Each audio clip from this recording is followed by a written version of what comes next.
Ya pemirsa, akibat hujan deras dan angin kencang, 3 pohon berukuran besar tumbang di sepanjang Jalan Maijen Sutoyo, Cililitan, Jakarta Timur. Pohon tumbang menimpa 6 sepeda motor yang parkir di bahu jalan.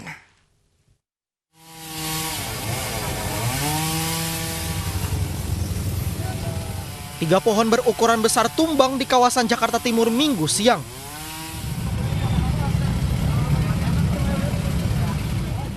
Pohon berdiameter 50 cm dan tinggi 7 meter menimpa 6 unit sepeda motor yang terparkir di bahu Jalan Maijen Sutoyo, Cililitan, Kramat Jati.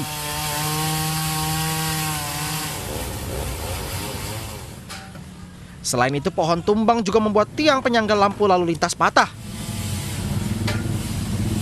6 motor.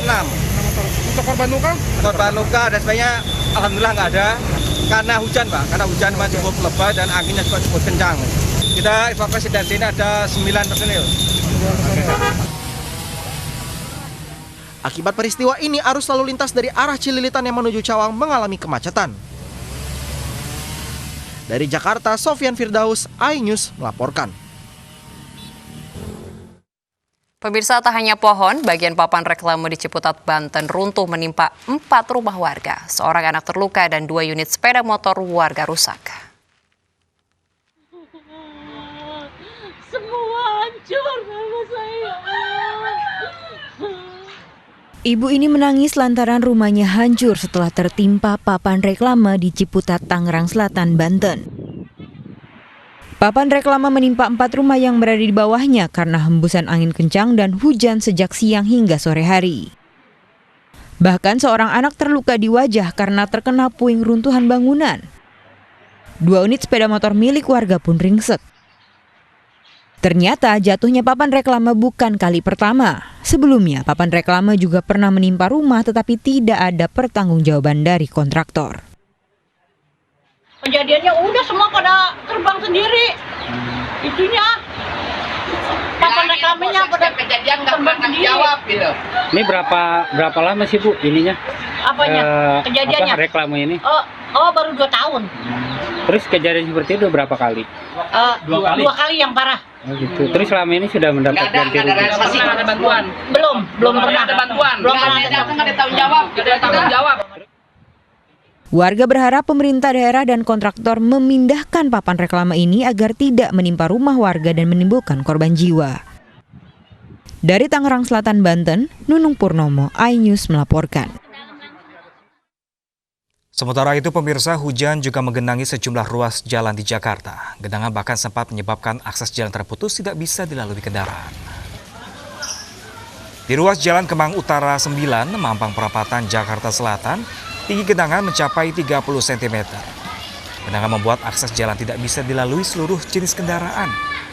Genangan juga membuat sejumlah kios sepanjang jalan ini tutup. Bahkan pasar warung buncit yang berada di sekitar juga ikut terdampak. Kondisi serupa juga terjadi di sebagian ruas jalan Dharma Wangsa Raya, Kebayoran Baru, Jakarta Selatan. Genangan terjadi akibat hujan deras yang mengguyur ibu kota pada Minggu siang. Selain curah hujan yang tinggi, genangan juga diakibatkan meluapnya air Kali Mampang.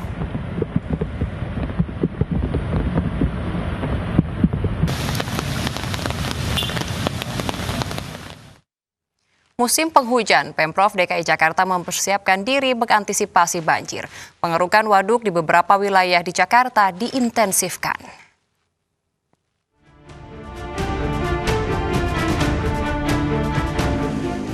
Ibu kota siaga banjir di saat musim hujan. Pemprov DKI Jakarta mengambil langkah antisipasi penanganan bencana banjir. Pengerukan sejumlah waduk menjadi salah satu upaya Pemprov DKI untuk mencegah banjir. Saat ini pengerukan waduk fokus di daerah Jakarta Timur dan Jakarta Selatan dengan menurunkan alat berat milik pemerintah maupun swasta. Diharapkan waduk mampu menampung air hujan. Pencegahan banjir juga dilakukan Pemprov DKI dengan membuat waduk baru di atas lahan kosong rawan banjir. Lalu ada juga tempat yang semula lahan kosong karena kontur tanahnya cekung. Selama ini terjadi banjir, di tempat itu kita buat waduk, jadi bikin baru waduknya untuk mengalirkan air ke dalam waduk baru baru kemudian nanti dipompa untuk dialirkan ke sungai. Karena memang kontur tanahnya cekung, lalu ada perumahan, sudah terlanjur ada, solusinya kita buatkan waduk itu di Jakarta Barat kita lakukan. Pada musim hujan, Pemprov DKI menyiagakan lebih dari 900 personel gabungan, termasuk ratusan relawan untuk menangani korban banjir. Sejumlah peralatan penunjang seperti tenda pengungsi hingga puluhan perahu karet juga disiapkan. Ya, pemirsa, Badan Meteorologi, Klimatologi, dan Geofisika memprediksi sebagian wilayah Jakarta, Depok, dan Bogor akan diguyur hujan dengan intensitas ringan hingga sedang dalam 3 hari ke depan. Selain itu, BMKG mengimbau masyarakat agar waspada dengan hujan disertai petir dan angin kencang di awal musim penghujan saat ini.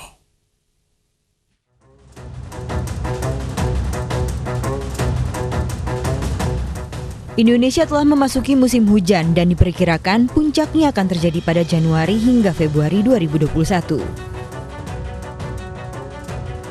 Badan Meteorologi, Klimatologi, dan Geofisika memprediksi potensi hujan ringan hingga sedang terjadi di Jakarta, Bogor, Depok, Tangerang, Bekasi dalam sepekan ke depan.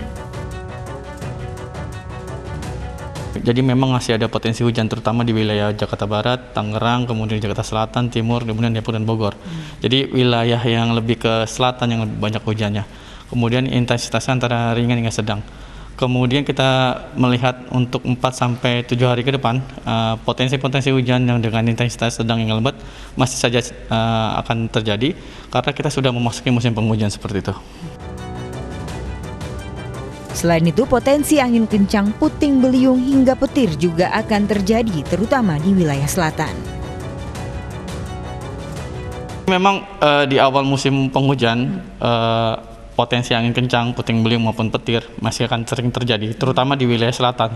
Jadi wilayah-wilayah selatan yang sering intensitasnya lebih banyak begitu. Musim hujan menjadi penanda peringatan bencana seperti banjir hingga longsor.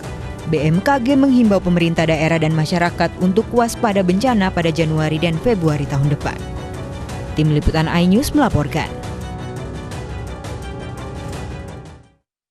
Pemirsa, kita ke informasi perkembangan aktivitas Gunung Merapi. Ratusan warga di 3 duku di Tegal Mulyo, Klaten, Jawa Tengah saat malam mengungsi ke balai desa setempat. Warga mengungsi karena Gunung Merapi berstatus siaga.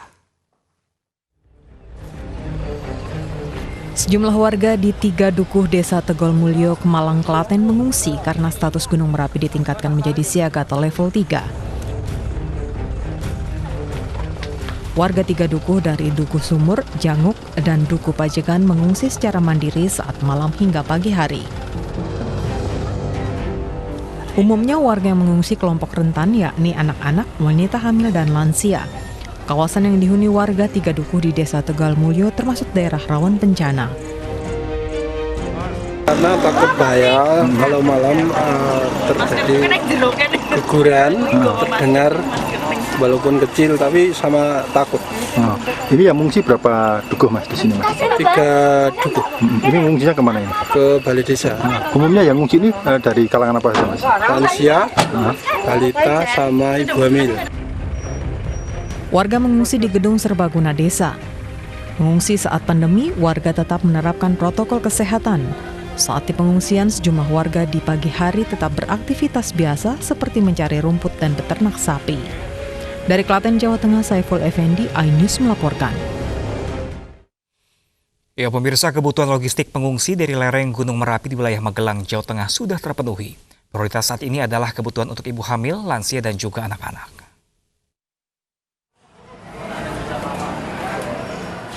Stok logistik di posko pengungsian di Desa Deyangan, Magelang, Jawa Tengah masih tercukupi hingga 3 hari ke depan. Hal ini sesuai dengan standar prosedur yang ada, yakni pasokan stok logistik per 3 hari dan nantinya akan kembali dipasok oleh BPBD setempat. Kebutuhan yang mendesak saat ini yakni kebutuhan untuk anak-anak seperti kebutuhan gizi bayi dan ibu hamil. Kemudian untuk saat ini yang mendesak itu kebutuhan untuk bayi, kemudian gizi ibu hamil. Mungkin itu Mas yang. Kalau keperluan anak-anak misalnya popok dan sebagainya Bu, ya, cukup? Itu juga belum tercover. Jadi belum ada yang cover. Terdapat penambahan jumlah pengungsi dari sebelumnya 607 menjadi 635 jiwa. Penambahan ini merupakan pengungsi dari Desa Ngargo Mulyo yang menempati posko pengungsian di Taman Agung Muntilan.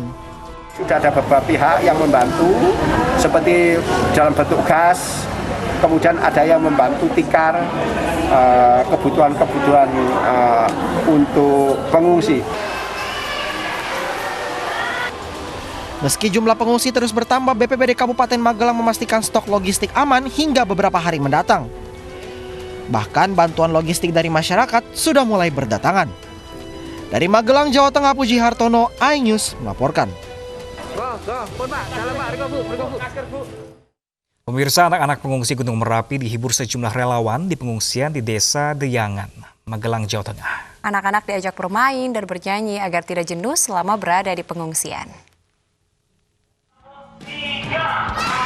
Anak-anak ceria dan gembira berkumpul bersama di pengungsian Gunung Merapi, Desa Deyangan, Kecamatan Mertoyudan, Magelang.